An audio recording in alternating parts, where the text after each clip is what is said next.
కన్నుల జారిన కన్నీళ్లు తడిపెను దేవుని పాదాలు. ఇప్పటి నుండి నీ కళ్ళు చూచును దేవుని కార్యాలు. కన్నుల జారిన కన్నీళ్లు తడిపెను దేవుని పాదాలు. ఇప్పటి నుండి నీ కళ్ళు చూచును దేవుని కార్యాలు. ఉందిలే దీవెనా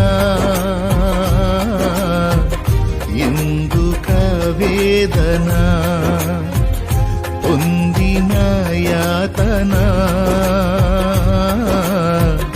దేవుడే మరచునా.